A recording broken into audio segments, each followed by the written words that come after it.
En el árido interior de la provincia de Granada, en el año de 1892, Rosa Valdés, una mujer viuda de apenas 26 años, marcada por la pobreza que la sociedad juzgaba vergonzosa, caminaba descalza bajo el sol implacable con su bebé inmóvil en los brazos.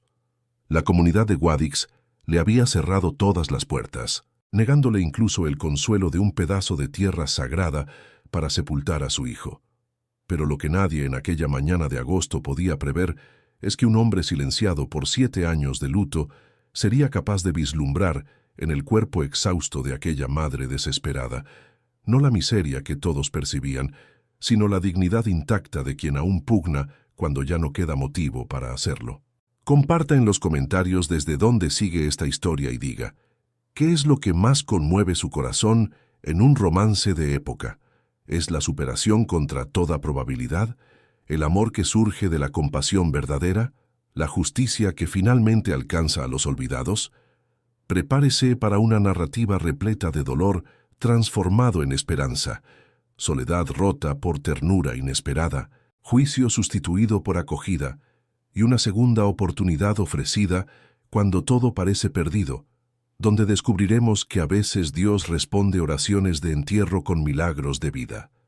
La tierra ocre de los caminos de Andalucía se elevaba en remolinos secos, arrastrada por el viento cálido que laceraba la piel expuesta. Rosa había despertado antes del amanecer en aquella humilde casa de adobe que compartía con otras 3 familias desde la muerte de su esposo, acaecida hacía exactamente 3 meses y 4 días. Las delgadas paredes no solo dejaban pasar el frío de las madrugadas, sino también los maliciosos susurros de las vecinas, quienes la consideraban un mal presagio, una mujer maldita que había traído la desgracia a su propio hogar. José Valdés, trabajador honrado de la cosecha de olivos, había caído de una carreta cargada cuando los bueyes se asustaron con una serpiente.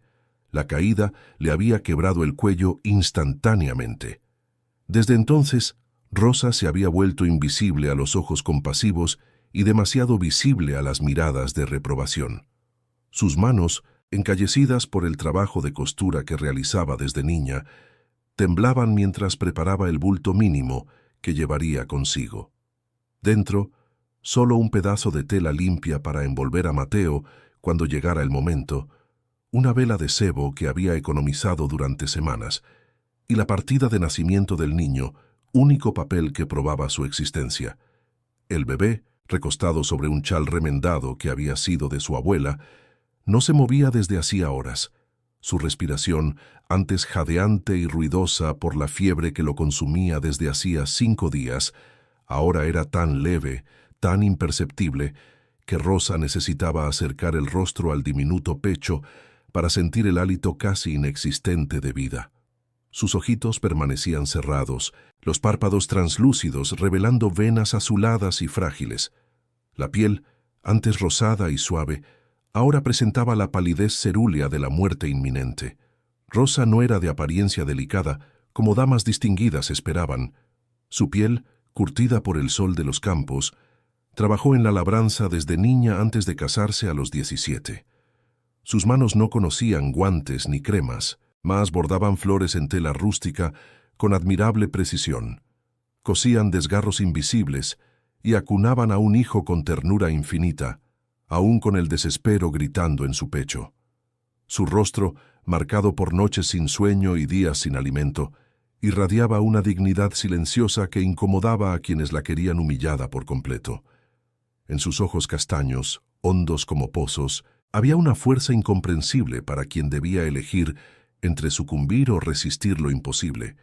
El padre Damián negó la extremaunción a Mateo, alegando que la criatura de madre viuda e indigente no tenía derecho a los sacramentos sin pago.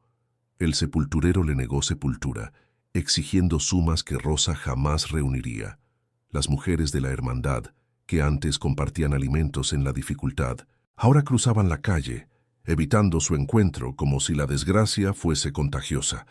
En 3 meses, Rosa había descubierto que la solidaridad humana tiene límites definidos y que una mujer sola, pobre y marcada por la viudez temprana, habita un territorio donde la compasión rara vez penetra. Fue entonces cuando doña Carmen, la única vecina que le dirigía la palabra, mencionó la hacienda Nuestra Señora de la Esperanza. Dicen que el dueño es hombre de buen corazón, viudo también, que perdió esposa e hijo el mismo día y vive recluido. Le susurró al dejar un trozo de pan añejo en el umbral de su puerta. Quizás él le permita sepultar a la criatura en sus tierras. Queda a 12 kilómetros por el camino de los olivares. Rosa tomó el pan con gratitud silenciosa, sabiendo que el gesto le había costado la antipatía de las vecinas. 12 kilómetros, descalza, cargando a su hijo muerto o casi muerto bajo el sol de agosto. Partió cuando el sol apenas pintaba el horizonte de anaranjados y rosados tonos, colores cruelmente hermosos para un día tan sombrío.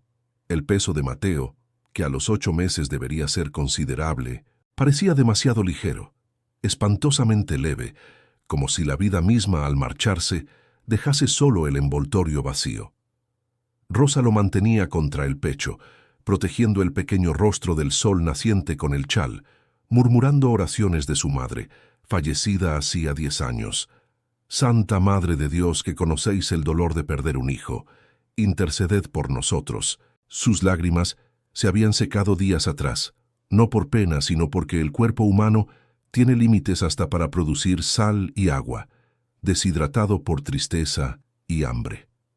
El camino de tierra batida se extendía interminable ante ella, flanqueado por campos de olivos aún verdes, prometiendo la cosecha futura para aquellos que poseían tierra y manos para labrarla.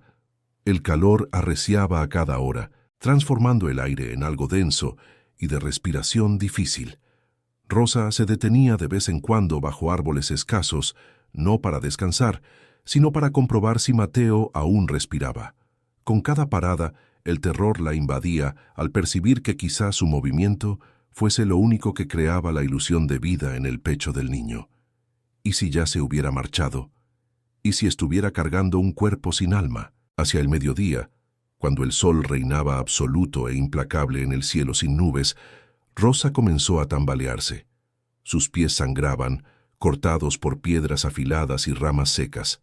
La sed había hinchado su lengua y su vista comenzaba a flaquear, puntos oscuros danzando en los bordes de su percepción. Aún así, prosiguió, una hacienda, 12 kilómetros, un pedazo de tierra donde pudiera cavar con sus propias manos si fuese necesario. Un lugar donde Mateo pudiera descansar en paz, no arrojado a una fosa común como animal muerto. Esa era ahora su única misión, la postrera tarea de madre que le restaba. Cuando finalmente avistó el portón de madera con las palabras «Hacienda Nuestra Señora de la Esperanza», talladas en letras grandes, algo se quebró dentro de ella. Las piernas que la habían transportado 12 kilómetros cedieron por fin, y Rosa cayó de rodillas a la entrada, levantando una nube de polvo ocre a su alrededor. El bebé permaneció inmóvil contra su pecho. El silencio que de él emanaba era más terrible que cualquier llanto. Rosa alzó el rostro hacia el cielo, implacablemente azul, y, con la voz ronca que apenas brotaba de su garganta reseca, llamó. No gritó, pues carecía de fuerzas. Solo llamó, una súplica desesperada lanzada al viento cálido. «Por favor, por favor». Fue entonces cuando Antonio García Reyes, hombre de 38 años, alto y de porte sólido como las encinas que sombreaban partes de su propiedad, emergió de la terraza de la casa principal. Había pasado la mañana revisando libros de contabilidad, actividad que lo mantenía ocupado y alejado de los recuerdos dolorosos que asolaban cada aposento de aquella morada. Su cabello oscuro, ya salpicado de hilos plateados en las sienes, estaba despeinado por el hábito de pasarse las manos por él cuando concentrado. Su expresión, naturalmente seria y marcada por arrugas de preocupación alrededor de sus ojos castaño oscuro, se endureció aún más al avistar a la mujer desmoronada en su entrada. Se acercó con pasos firmes más cautelosos, la postura erguida de quien está acostumbrado a mandar, pero también a portar cargas invisibles para los demás. Al acercarse lo suficiente para distinguir los detalles, sintió un nudo apretarle el pecho. La mujer estaba descalza, los pies cubiertos de sangre y tierra. Su sencillo vestido de percal, antes probablemente impoluto, estaba manchado de polvo y sudor, pero fue el bulto que ella sostenía contra su pecho, con una fuerza desproporcionada para alguien tan extenuado, lo que hizo a Antonio comprender al instante la tragedia que tenía delante.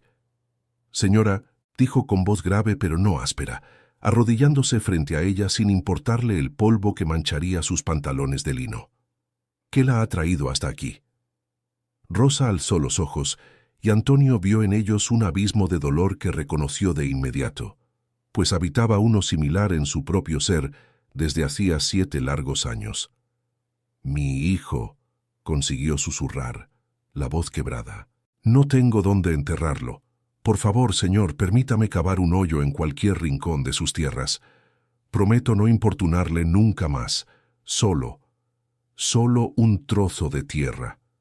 Antonio extendió las manos para recibir el bulto, y Rosa titubeó solo un segundo antes de permitirle acercarse.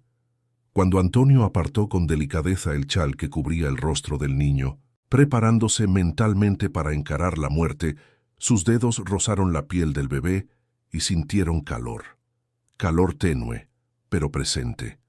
Sus ojos avesados, acostumbrados a verificar terneros recién nacidos y a evaluar la salud de los animales, percibieron entonces un movimiento casi imperceptible en el minúsculo pecho.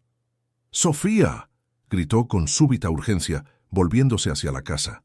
«¡Sofía! ¡Ven deprisa!».